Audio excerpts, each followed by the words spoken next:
दोस्तों अभी NTPC under graduate level के एग्जाम चल रहे हैं और बहुत सारे जो बच्चे जिनका भी एग्जाम बचा है उनके मन में दो तीन सवाल हैं। कैसा पेपर अभी आ रहा है, क्या सेफ स्कोर इसमें रह सकता है। दूसरा, हमने ये भी पूरी रिसर्च करी है कि मैथ्स में, रीजनिंग में, जीएस में, साइंस में कितने कितने क्वेश्चंस आ रहे हैं, उसमें इजी कितने हैं, मॉडरेट कितने हैं, टफ लेवल के क्वेश्चंस कितने हैं। तो ये सारी जानकारी मैं आपको दूंगा और आपको एक बहुत इंटरेस्टिंग फैक्ट ये भी जान के मतलब आश्चर्य होगा कि फॉर्म भरने वालों की संख्या तो जो है, लेकिन एक्चुअल में एग्जाम देने कितने लोग जा रहे हैं, तो वो शायद सुनकर सीरियस लोगों को तो बहुत खुशी होगी। तो आइए सारी बातों को समझते हैं। और इसके पहले एनटीपीसी को लेकर हम बहुत सारे वीडियोस बना चुके हैं, सभी की लिंक्स आपको डिस्क्रिप्शन में मिल जाएगी। बिगुल सीरीज भी चल रही है, लगातार यूट्यूब पे हमारे टीचर्स क्लासेस ले रहे हैं। इंटरफेस भी चेंज हुआ है, इसको भी लेकर हमने वीडियो बनाया था, क्योंकि अब सेक्शनल सारी चीजें आने लगी। पहले मिक्स होता था, आपको अब तक पता चली गया होगा। और एक वीडियो मैंने बनाया था 47 शिफ्ट का निचोड़। तो देखो, इसका जो एग्जाम है वो स्टार्ट हुआ है आपका 7 अगस्त से और अभी एग्जाम लगातार चल रहे हैं। आज 14 अगस्त को मैं ये वीडियो बना रहा हूं, तो 18, 19, 20, 21, 22, 28 और ये चलेगा भाई आपका 9 सितंबर तक, यानी 19 दिन एग्जाम चलना है।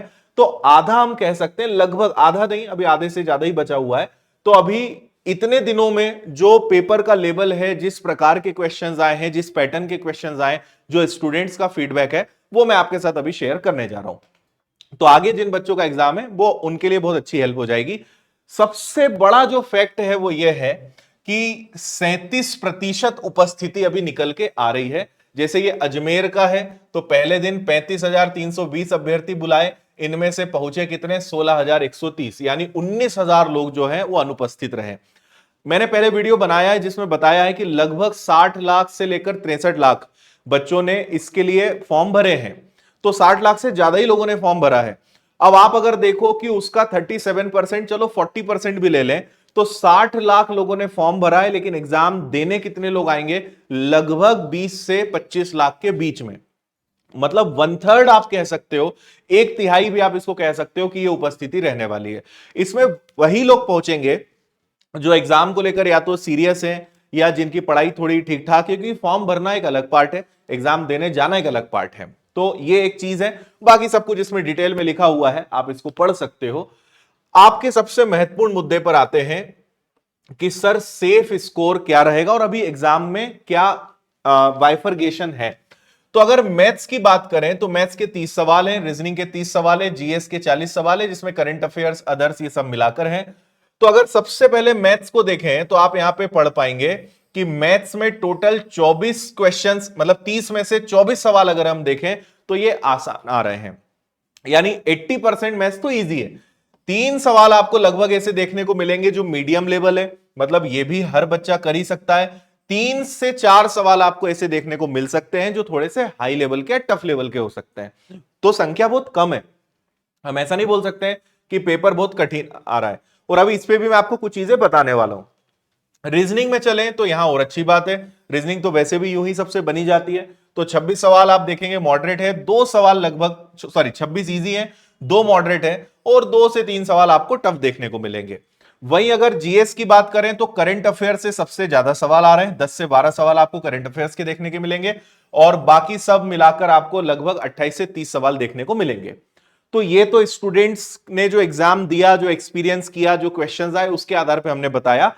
अब अगर हम देखें, 90 मिनट का आपके पास समय है और आपको अगर ध्यान हो तो मैंने एग्जाम के पहले एक वीडियो बनाया था जिसमें आपको मैंने बताया था कि आप टाइम मैनेजमेंट कैसे कर सकते हो। तो मेरा हमेशा इसमें यही सजेशन होता है कि अगर 90 मिनट आपके पास हैं तो आप कोशिश करिए कि 75 या ज्यादा से ज्यादा 80 मिनट ही एग्जाम को मान के चलिए। 10 मिनट आप आखिरी में बचा के रखिए ये ऐसे सवालों के लिए जो टफ हैं या थोड़े घुमाने वाले सवाल हैं या जिनको लैंग्वेज में प्रॉब्लम आ रही है, पढ़ने में दिक्कत है, या कुछ सवाल ऐसे आपके मन में होते हैं जिनमें तुक्का मारना है। ये आखिरी का 10 मिनट उनके लिए रखिए, बाकी 75 से 80 मिनट में अपना पूरा काम खत्म करिए। ये सबसे इंपॉर्टेंट है, जो मैंने उस समय भी आपको बताया था। अब अगर हम बात करें ओवरऑल अगर गुड अटेम्प्ट क्या हो सकता है, तो जैसे जीएस में हमने लिख के भी रखा है कि लगभग 20 से 22 सवाल बच्चों के ऑन एन एवरेज जा रहे हैं, जो पढ़ने वाले बच्चे हैं वो इस इतने नंबर्स लेकर आ रहे हैं।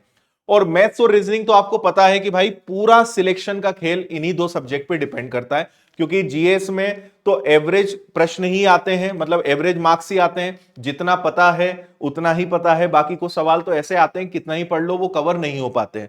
तो अधिकतर जो सिलेक्शन लेने के लिए निर्णायक सब्जेक्ट्स होते हैं वो मैथ्स और रीजनिंग ही होते हैं। तो जिनका आगे आने वाले समय में एग्जाम है, मैथ्स रीजनिंग को मजबूत करो, बिल्कुल हल्के में नहीं लेना है, वही आपको सिलेक्शन दिलाएंगे। आप जीएस इनमें कितना भी पढ़ लो, जो एवरेज मार्क्स है बस उससे 2-4 नंबर भी ज्यादा आ गए तो बहुत बड़ी बात है, क्योंकि सबके लगभग उतने आ ही जाते हैं या ले आते हैं। पढ़ने वाले बच्चों की मैं खासकर बात कर रहा हूं, तुक्का मारने वालों की बात अलग है।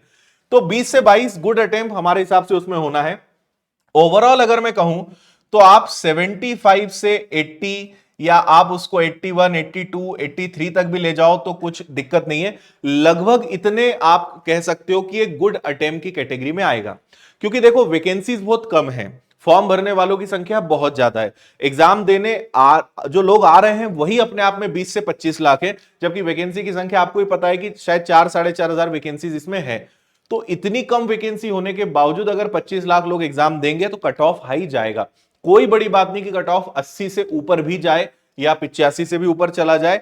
तो इसीलिए मतलब यह है कि संख्या बहुत ज्यादा है, फिर भी आप ये समझिए कि अगर आप 75 के ऊपर हैं तो आप एक्सपेक्ट कर सकते हो, आप उम्मीद कर सकते हो कि नंबर शायद लग जाए। ठीक है, ये अभी तक की स्थिति है।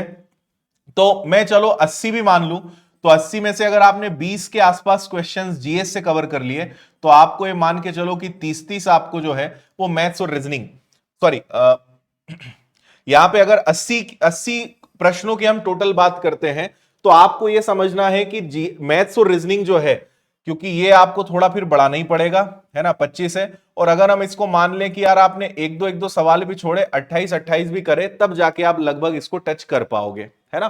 तो 28 का दुगना हो जाएगा आपका 56, मतलब आपको कुल मिला के 83 तक तो आपको जाना ही पड़ेगा, 81, 82, 83, जैसे इनका टोटल 81 आ रहा है। तो आप ये एक टारगेट लेकर चलो कि भाई जीएस में लगभग 20-25 के आसपास हमारे आ जाए, 20 से 25 के बीच में। मैथ्स रीजनिंग में तो आपको पूरा पूरा करके आना ही पड़ेगा, 2-4 सवाल छोड़ दिए सो अलग बात है, क्योंकि आपके जीएस में सबसे ज्यादा नंबर कम हो रहे हैं, तो आपको कवर मैथ्स और रीजनिंग से ही करना पड़ेगा। अब मैथ्स में भी, रीजनिंग में जनरली आपसे बन जाता है, मैथ्स में आपको अगर कुछ ध्यान रखना है तो वो ये, पहला तो सवालों में, ऐसे सवालों में नहीं उलझना है जिसमें टाइम वेस्ट होता है।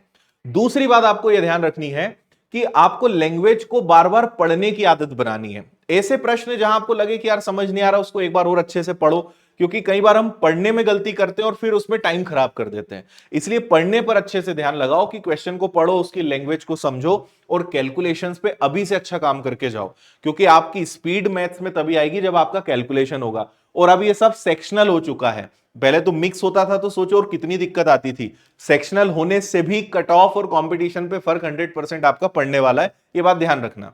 तो इसीलिए कैलकुलेशन की स्पीड अच्छी करके जाओ, प्रश्न की लैंग्वेज को बहुत अच्छे से पढ़ने की आदत बनाओ और टेस्ट बहुत अच्छे से लगाओ। जितने ज्यादा टेस्ट लगाओगे उतना आपका एक्यूरेसी बढ़ेगा, उतनी आपकी स्पीड बढ़ेगी और एग्जाम में गलतियां कम से कम होंगी। इसलिए हर टेस्ट को ऐसे लगाओ जैसे रियल एग्जाम दे रहे हो। तो आगे जिन भी बच्चों का एग्जाम है वो इन बातों का ध्यान रखें।